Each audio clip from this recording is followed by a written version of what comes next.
ಓಂ ನಮೋ ವೆಂಕಟೇಶಾಯ. ಮೂಲತೋ ಬ್ರಹ್ಮರೂಪಾಯ ಮಧ್ಯತೋ ವಿಷ್ಣುರೂಪಿಣೆ ಅಗ್ರತಃ ಶಿವರೂಪಾಯ ವೃಕ್ಷರಾಜಾಯತೆ ನಮಃ.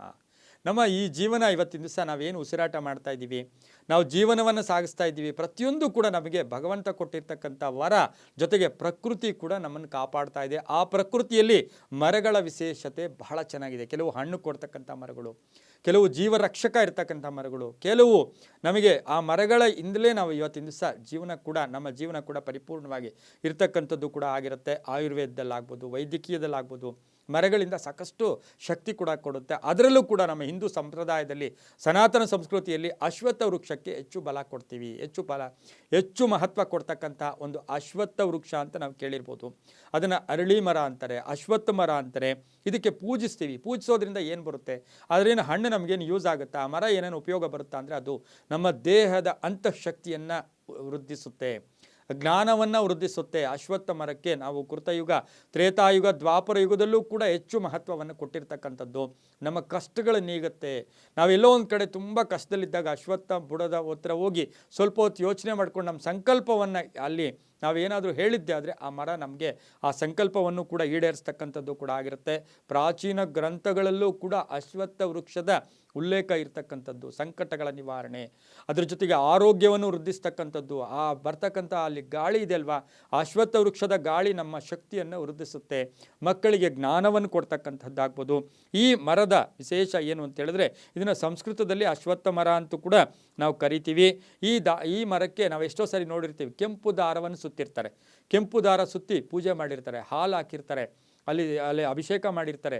ಇದರಿಂದ ಏನೇನು ಫಲಗಳು ಕೊಡುತ್ತೆ ಅಂದರೆ, ಭಗವದ್ಗೀತೆಯಲ್ಲಿ ಸಾಕ್ಷಾತ್ ಶ್ರೀಕೃಷ್ಣನೇ ಹೇಳ್ತಾನೆ, ಮರಗಳಲ್ಲಿ, ವೃಕ್ಷಗಳಲ್ಲಿ, ಪ್ರಕೃತಿಯಲ್ಲಿ ನಾನು ಅಶ್ವತ್ಥ ಮರ, ಮರಗಳಲ್ಲಿ ನಾನು ಅಶ್ವತ್ಥ ಮರ ಅಂದರೆ ಆತನ ಆವಿರ್ಭಾವ, ಆತನ ಅಂಶ ಇರ್ತಕ್ಕಂತಹ ಒಂದು ಕಡೆಯದಾಗಿ ಶ್ರೀಕೃಷ್ಣ ಅದರಲ್ಲೇ ಲೀನ ಆದರು ಅಂತಕ್ಕಂಥ ಮಾತು ಕೂಡ ಕೆಲವು ಕಡೆ ನಾವು ಕೇಳಿ ಬಂದಿರತಕ್ಕಂಥದ್ದನ್ನು ಕೂಡ ನೋಡಿದ್ದೀವಿ. ಹಾಗೆ ಇಲ್ಲಿ ಏನು ಅಂತ ಹೇಳಿದ್ರೆ, ಇಲ್ಲಿ ಈ ಮರದ ವಿಶೇಷ ಏನು ಅಂದರೆ, ಅದು ನಮಗೆ ಶಕ್ತಿಯನ್ನು ಕೊಡುತ್ತೆ. ಹಿಂದೆ ಮಹಾ ಋಷಿಗಳು ಈ ಮರದ ನೆರಳಲ್ಲೇ ತಪಸ್ ಮಾಡ್ತಾ ಇದ್ರು. ಅದು ಕೂಡ ಫಲಿಸ್ತಾ ಇತ್ತು. ತಪಸ್ ಮಾಡೋದು, ಜಪ ಮಾಡೋದು, ಆ ಮರಕ್ಕೆ ಪೂಜೆ ಮಾಡೋದ್ರಿಂದ. ಅದ್ರ ಜೊತೆಗೆ ವಿಷ್ಣು ರೂಪ ಬೇರೆ, ಅದು ವಿಷ್ಣು ರೂಪ ಬೇರೆ ಆಗಿರುತ್ತೆ. ಬೋಧಿ ವೃಕ್ಷ ಅಂತ ನಾವು ಕರಿತೀವಿ. ಬುದ್ಧನಿಗೆ ಜ್ಞಾನೋದಯ ಆಗಿರ್ತಕ್ಕಂಥ ಒಂದು ಮರ ಕೂಡ ಇದೇ ಆಗಿರುತ್ತೆ. ಅದರ ಜೊತೆಗೆ ಈ ಮರದ ಕೆಳಗೆ ಯಾರು ಧ್ಯಾನ ಮಾಡ್ತಾರೆ, ಯಾರು ಸಂಕಲ್ಪ ಮಾಡ್ತಾರೆ, ಆ ಮರಕ್ಕೆ ವಿಶೇಷವಾಗಿ ಪೂಜೆ ಮಾಡ್ತಾರೆ, ಈ ಮರದ ಬುಡದಲ್ಲಿ ಯಾರು ದೀಪವನ್ನು ಹಚ್ಚಿ ಬರ್ತಾರೆ ಅಂತಹವರೆಲ್ಲರಿಗೂ ಕೂಡ ಶೀಘ್ರ ಫಲ ಅಂತ ಹೇಳುತ್ತೆ. ಶೀಘ್ರ ಫಲ ಆಗ್ತಕ್ಕಂಥದ್ದು. ಅದರ ಜೊತೆಗೆ ಭಗವಾನ್ ಶ್ರೀ ವಿಷ್ಣುವಿನ ಅನುಗ್ರಹ ಈಸಿಯಾಗಿ ನಮಗೆ ಸಿಗ್ತಕ್ಕಂತಹ ದಿನ ಕೂಡ ಇದಾಗಿರುತ್ತೆ. ಇದರಿಂದ ನಮಗೆ ಲಾಭ ಏನು? ದುಷ್ಟ ಕಣ್ಣು, ನರಕಣ್ಣು, ಕೆಟ್ಟ ದೃಷ್ಟಿಗಳು ದೂರ ಆಗುತ್ತೆ, ಸಂಕಲ್ಪಗಳು ಈಡೇರುತ್ತೆ. ಅದರ ಜೊತೆಗೆ ಕಷ್ಟಗಳಿಂದ ಮುಕ್ತರಾಗ್ತೀರಾ, ಮಾಟ ಮಂತ್ರಗಳಿಂದ ದೂರ ಆಗ್ತೀರಾ. ಅಶ್ವತ್ಥ ವೃಕ್ಷವನ್ನು ಮುಟ್ಟಿ ನಮಸ್ಕಾರ, ಅದು ಶನಿವಾರ ಅಶ್ವತ್ಥ ವೃಕ್ಷವನ್ನು ಯಾರು ಸ್ಪರ್ಶಿಸ್ತಾರೆ, ದರ್ಶಿಸ್ತಾರೆ, ಅವರಿಗೆ ಹಿಂದಿನ ಜನ್ಮದ ಕೆಲವು ಕರ್ಮಗಳು ಕೂಡ ಕಳೆದು ಹೋಗ್ತಕ್ಕಂಥದ್ದು ಕೂಡ ಆಗಿರುತ್ತೆ.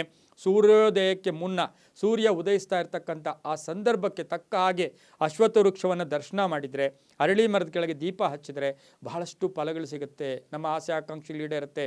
ಇನ್ನೇನು ದಿಕ್ಕೇ ತೋಚಲ್ಲ, ಬೇರೆ ಏನೂ ದಾರಿ ಇಲ್ಲ.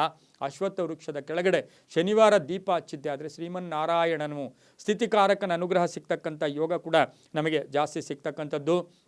ಬಹುಮುಖ್ಯವಾಗಿ ನಮಗೆ ದುಷ್ಟಕಾಟ, ನರಕಾಟದ ಜೊತೆಗೆ ನಾವೆಲ್ರಿಗೂ ಗೊತ್ತು, ಒಂದಲ್ಲ ಒಂದು ಗ್ರಹಕಾಟ ಇದ್ದೇ ಇರುತ್ತೆ. ಜಗತ್ ಸರ್ವಂ ಗ್ರಹಾಧೀನಂ.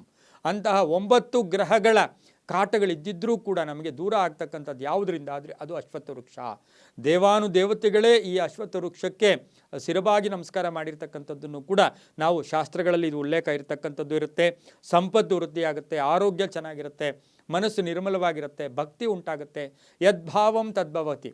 ಅಲ್ಲಿರ್ತಕ್ಕಂಥ ವಸ್ತು ಕೆಲವರಿಗೆ ಭಕ್ತಿ ಕಾಣುತ್ತೆ, ಕೆಲವರಿಗೆ ವಿಶೇಷ ಕಾಣುತ್ತೆ, ಕೆಲವರಿಗೆ ಏನು ಪ್ರಯೋಜನ ಇಲ್ಲದೆ ವಸ್ತು ಕಾಣುತ್ತೆ. ಅದು ಅವರವರ ಭಾವಕ್ಕೆ, ಅವರವರ ಭಕ್ತಿಗೆ ಅಂತೂ ಕೂಡ ನಾವು ಹೇಳಬೇಕಾಗಿರುತ್ತೆ.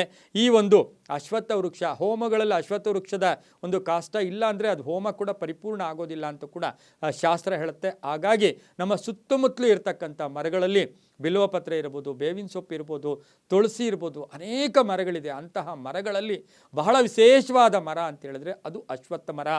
ಈಸಿಯಾಗಿ ಎಲ್ರಿಗೂ ಸಿಗ್ತಕ್ಕಂಥದ್ದು, ತಕ್ಷಣವೇ ಒಲಿತಕ್ಕಂಥದ್ದು, ಕೇವಲ ನಮಸ್ಕಾರ ಮುಖೇನ, ದೀಪದ ಮುಖೇನ ನಾವು ಆ ಅಶ್ವತ್ಥ ವೃಕ್ಷವನ್ನು ಸ್ಪರ್ಶ ಮಾಡಿದ್ರೆ, ದರ್ಶಿಸಿದ್ರೆ ಸಾಕು, ಸಾಕಷ್ಟು ಪುಣ್ಯ ಫಲಗಳು ಕೂಡ ಬರುತ್ತೆ.